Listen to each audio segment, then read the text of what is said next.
আমি বক্তব্য দেওয়ার জন্য অনেক কিছু রেডি করে নিয়ে এসেছিলাম।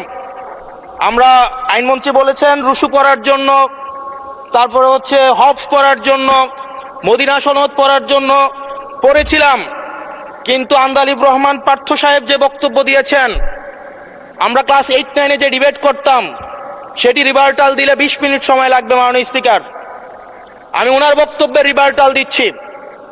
উনি বলেছেন যে আমি কোট করছি, উনি বলেছেন ৭২-এর সংবিধানের কিছু কিছু বিষয়কে ওনারা সম্মান দিয়েছেন। তার মানে কিছু কিছু বিষয়কে ওনারা সম্মান দেয় নাই। তার মানে এই অভ্যুত্থানের পরে এই সংবিধানের কিছু অংশ ওনারা মেনেছেন, কিছু অংশ ওনারা মানেন নাই। ওনারা কেবল ওই অংশটাই মেনেছেন যে অংশটা ওনাদের পক্ষে গিয়েছে, যে অংশটা ওনাদের বিপক্ষে গিয়েছে এই অংশটা ওনারা মানেন নাই। মাননীয় স্পিকার, এই ধরনের প্রকৃতি সম্পন্ন যারা আছে বাংলাদেশের পার্লামেন্ট, যারা দেখছেন তারা সিদ্ধান্ত নেবেন। যারা কখনো কখনো কনফরমিস্ট, যারা কখনো কখনো রিফর্মিস্ট, তারা মূলত হচ্ছে অপরচুনিস্ট। এখন আমি সংবিধানের কিছু কিছু ধারা মানব, কিছু কিছু ধারা মানব না। আমি কখনো কখনো সাংবিধানিক, কখনো কখনো আমি অসাংবিধানিক। মাননীয় স্পিকার, যখন ডক্ট্রিন অফ নেসেসিটির প্রশ্ন আসে, মাননীয় স্পিকার, এই এক্সিস্টিং সংবিধান অনুযায়ী যখন 7A এবং 7B বলবৎ থাকে, সেই জায়গা থেকে আইনজ্ঞরা, মাননীয় স্বরাষ্ট্রমন্ত্রী উনি থাকলে ভালো হতো। ডক্ট্রিন অফ নেসেসিটি মাননীয় স্পিকার 48-3 অনুযায়ী রাষ্ট্রপতি সুপ্রিম কোর্টের মাধ্যমে একটা এই 106-এর অ্যাডভাইজরি একটা রুল আছে মাননীয় স্পিকার। এই অ্যাডভাইজরি রুলের মাধ্যমে সংবিধানের ফান্ডামেন্টাল কোনো বিষয় কম্প্রোমাইজ করা যায় না।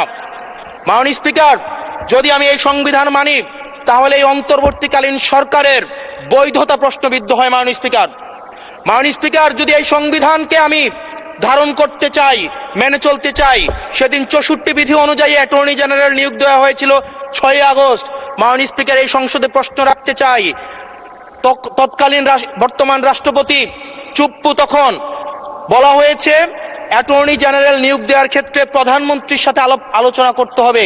সেদিন কোন প্রধানমন্ত্রীর সাথে আলোচনা করা হয়েছিল সেটা আমাদেরকে অ্যাটর্নি জেনারেল জানাবেন। আমাদেরকে অ্যাটর্নি জেনারেল জানাবেন যেই হিয়ারিংটা হয়েছিল এই হিয়ারিংয়ে উনি উপস্থিত ছিলেন কিনা। তখনকার সময় যিনি প্রধান বিচারপতি ছিলেন ওবায়দুল হক, তিনি তখন কোথায় ছিলেন? সেই রায়ের কপিটা আমরা দেখতে চাই। মাননীয় স্পিকার, মাননীয় স্পিকার, আপনি যখন বেগম জিয়াকে 6 আগস্ট সর্বপ্রথম ছাত্র জনতা যখন সিদ্ধান্ত নিয়েছিল আর এক মুহূর্ত বেগম জিয়াকে কারাগারে থাকতে দিবে না, বেগম জিয়াকে রাষ্ট্রপতির আদেশের মধ্য দিয়ে বেগম জিয়াকে সেদিনই হচ্ছে কারাগার থেকে যেই জুলুমের মধ্যে রাখা হয়েছিল সেটা থেকে ছাত্র জনতার রায়ের মধ্য দিয়ে সেখান থেকে বের করে আনা হয়েছিল। মাননীয় স্পিকার, যদি এই সংবিধানকে বাইবেল ধরে নেই, এই সংবিধানকে যদি গসপেল ধরে নেই, এই গসপেলের পুরোহিত অনুযায়ী যেভাবে ভ্যাটিকান সিটি চলে সেটা যদি আমরা ধরে নেই, তাহলে মাননীয় স্পিকার সেদিন বেগম জিয়া জেল থেকে বের হতে পারেন না। মাননীয় স্পিকার, মাননীয় স্পিকার, সেদিন বেগম জিয়া জেল থেকে বের হয়েছিল অভ্যুত্থানের জনরায়ের ভিত্তিতে। মাননীয় স্পিকার, মাননীয় স্পিকার, আপনারা বলছেন আপনারা ঠিক সেই জায়গায় আপনারা সংবিধানকে আপনারা মানছেন যেই জায়গায় সংবিধান থেকে আপনারা বেনিফিটেড হবেন। মাননীয় স্পিকার, গ্রামের ভাষায় কথা আছে, বলতে চাই না, যে গাং পার হইলে মাঝি কোন দুলা ভাই। ছাত্ররা, আপনাদের নেতা কর্মীরা গত 17 বছর ধান খেতে ঘুমাইতে হয়েছে, ত্যাগ তিতিক্ষার মধ্য দিয়ে যেতে হয়েছে। মহাসচিব কান্না করে বলেছে তাদের নেতা কর্মীরা ঢাকায় এসে রিক্সা চালিয়ে জীবন নির্বাহ করত। স্পিকার, আজকে দেখেন, আজকে লক্ষ লক্ষ নেতা কর্মী তাদের রক্ত দিয়েছে। ফ্যাসিবাদ বিরোধী প্রত্যেকটি রাজনৈতিক দল, কোন রাজনৈতিক দলকে বিশেষভাবে আমি আলাদা করতে চাই না, ফ্যাসিবাদ বিরোধী প্রত্যেকটি রাজনৈতিক দলের রক্ত, শ্রম, ঘামের মধ্য দিয়ে এই হাসিনার পতন হয়েছে। এই হাসিনার পতনের পরে যখন জনরায়, মাননীয় স্পিকার, যখন জনরায় কখনো কেতাবের কাছে মাথা নত করে না, এটা ভ্যাটিকান সিটি নয় যে গসপেল অনুযায়ী হচ্ছে দেশ পরিচালিত হবে।